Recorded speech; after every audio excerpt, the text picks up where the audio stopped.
Hello दोस्तों, नमस्कार। मैं हूं दीपक पंडित एस्ट्रोलॉजर। आज बात करेंगे कि वक्त बुरा और अच्छा या समतल समान कैसे होता है, किस प्रकार से होता है।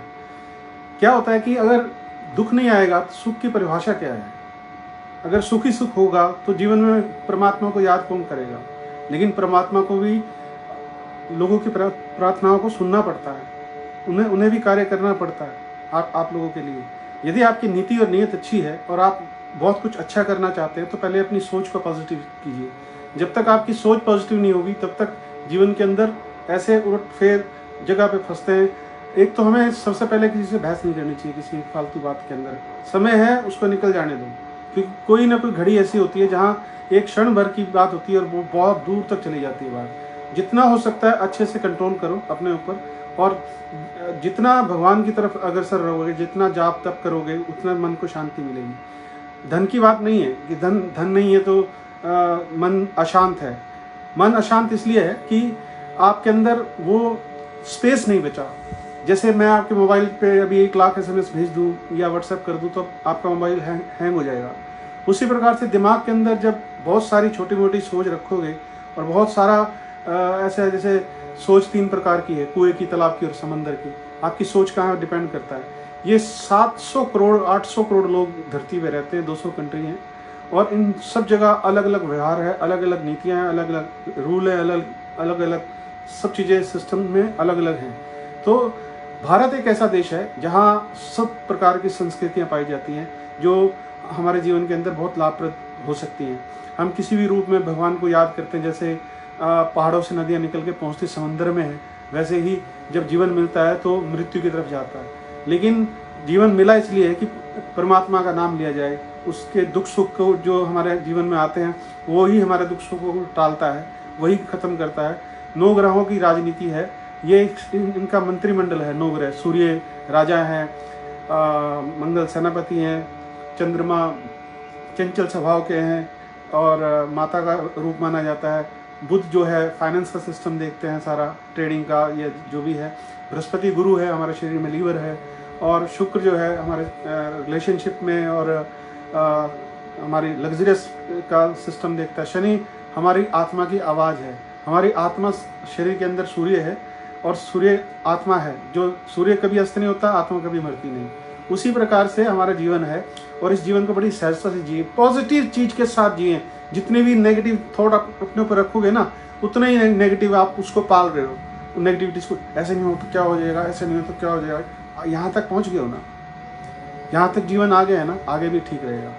अपने जीवन को अगर सही सुचारू रूप से चलाना है तो परम पिता परमेश्वर की शरण में जाना पड़ेगा, और अपने जितने भी दुख तकलीफ है, प्रॉब्लम्स हैं, वो किसी खास आदमी से शेयर करने, जिससे आपके दिमाग का गुबार निकले, दिमाग के अंदर स्ट्रेस ना रखें। और अपने मन की बात के लिए एक आदमी चाहिए होता है जीवन में, जिस पर एक विश्वास होता है, एक आत्मिक विश्वास होता है कि ये बात लीक नहीं करेगा कहीं भी। इसी प्रकार से हमारे जीवन के अंदर जब दशाएं और महादशाएं आती हैं तो वो अपना रंग रूप दिखाती हैं। इनकी 4 अवस्थाएं होती हैं। मान लीजिए चंद्रमा की 10 साल की महादशा होती है, इसके आप 4 हिस्से कर लीजिए: बाल अवस्था, किशोर अवस्था, यौन अवस्था और वृद्ध अवस्था। इन 4 अवस्थाओं के अंदर जब आप देखेंगे कि 2.5 साल का एक हिस्सा हो गए, 4 हिस्से हो गए, लेकिन जब 5 साल कंप्लीट होते हैं तो उसका पीक आवर्स यंग टाइम शुरू होता है। जो उसने जितना देना है, जितना लेना है, जो भी कुछ उसने करना है, वो उसी दौरान करेगा। राहु की 18 साल की दशा आई है तो 9 साल में उसका यंग पीरियड आएगा। 7 साल की मंगल की दशा आई तो 3.5 साल के बाद उसका असर शुरू होगा। अब ये देखना पड़ता है कि आपकी सोच कहाँ पे है, आपके दिमाग को भ्रमित किया जा रहा है, आपके साथ धोखा चीटिंग हो रही है, तो राहु आपके ऊपर हावी हो रहा है इस समय। तो राहु एक इनसिक्योरिटी देता है इंसान के अंदर कि अब पता नहीं क्या होगा, अब क्या हो जाएगा। कुछ नहीं होगा। दिमाग के अंदर एक पॉजिटिव थिंकिंग लेके चलिए कि परमात्मा हमारे साथ है और वो हमेशा हमारा सुख और भला चाहे। आप जिसको याद करते हैं वो आपको याद करता है कि नहीं? आप किसी को कॉल करते हैं तो वो आपको कॉल रिसीव करता है कि नहीं? वैसे ही परमात्मा को कॉल कीजिए, मन से, आत्मा से। जब आप आत्मिक रूप से उन्हें याद करेंगे और अपने दुख बताएंगे, वो आपके लिए साधन तैयार करेंगे। वो खुद नहीं आते हैं, वो साधन तैयार करते हैं कि आप इस व्यक्ति से मिलिए, ये आपकी चीज़ों का सोल्यूशन निकालेंगे। इस तरीके से अपने जीवन के अंदर जितनी भी चीज़ें हैं जो आप लोगों के साथ शेयर कर सकते हैं वो कीजिए, जिससे आपके जीवन के अंदर एक महत्वपूर्ण तरीके से आपकी लाइफ उठे अंदर से। और जब अंदर से लाइफ उठती है, जब अंदर से जोश और एनर्जी जागती है, तो आपका स्किल जागता है, आपके अंदर जो टैलेंट है, जो कैलिबर है आपके अंदर, वो सब चीज़ जागती है। तो इसलिए अपने जीवन को बहुत महत्वपूर्ण तरीके से समझिए और बहुत अच्छे तरीके से इसको चलने दीजिए। हद क्या है, लास्ट एंड क्या है, ये सोचना बहुत जरूरी है। हद क्या से क्या हो सकता है, वहां तक मत जाइए, वहां तक मत सोचिए कि अंततः किस तरफ हम जा रहे हैं, किस तरफ हम बढ़ रहे हैं, किस तरफ हम काम करने की योजना बना रहे हैं, कैसे हम आगे बढ़ेंगे, किस तरीके से आगे बढ़ेंगे। एक प्लान बनाइए, एक नक्शा बनाइए, एक स्क्रिप्ट लिखिए, ताकि आप उसके ऊपर एक स्टेपिंग कीजिए।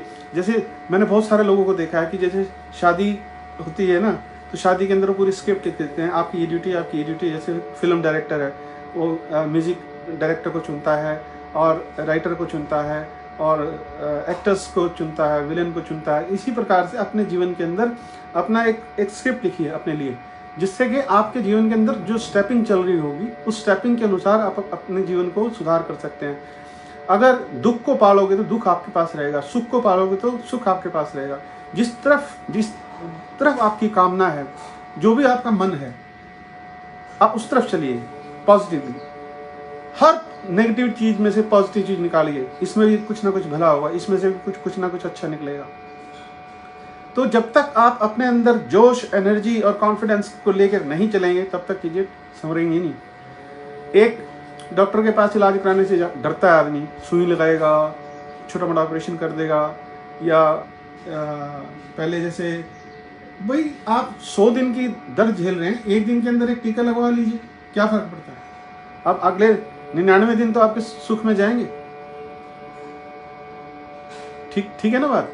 उसी प्रकार से हमारे जीवन के अंदर, जब पहले जमाने में जब मोबाइल वगैरह या टेलीफोन नहीं होते थे, तो मन की बात मन से चली जाती थी दूसरे को, और एकदम तपाक से बोल पड़ता था, यार मैं तुझे याद ही कर रहा था और तू आ गया। तो वो एक मन की बात है कि मन से यदि ईश्वर को याद किया जाए, मन से अगर ईश्वर को प्रार्थना से जो वेव्स हमारे ऊपर गिर रही हैं, उन वेव्स की तरफ से हम चल पा रहे हैं, खड़े हो पा रहे हैं, खा पी रहे हैं, अपना काम करने की शक्ति भगवान ने प्रदान कर रखी है।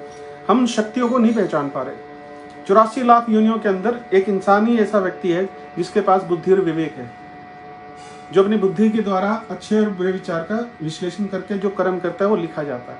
इसलिए अपने जीवन के अंदर अपने जीवन को उठाइए, अपने जीवन को आगे बढ़ने से और ज़्यादा तरक्की करने के लिए अपने जीवन को उठाइए, और अपने लाइफ के अंदर जितनी भी प्रॉब्लम्स हैं, उन सब प्रॉब्लम्स को भगवान को समर्पण कर दो कि ये आज से आपकी हैं, मुझे आपकी शरण में जगह दीजिए और मैं आपके नतमस्तक रहूँगा, ताकि मेरे जीवन में कोई कष्ट या किसी प्रकार से आए तो वो आपने सहना है। मुझे जो दुख दिया है उसे सहने की क्षमता दीजिए, तकलीफ है तो उसको सहने की क्षमता दीजिए, ताकि हम अपने जीवन के अंदर आगे बढ़ सकें। मेरा चैनल है दीपक पंडित बॉलीवुड एस्ट्रोलॉजर के नाम से, उसको आप सब्सक्राइब करना और बेल का बटन जरूर दबाना, ताकि मैं आपके लिए ऐसे वीडियो लेके आता रहूँ। बहुत बहुत शुक्रिया आपका, धन्यवाद। जय हिंद, सत श्री अकाल, जय हिंद।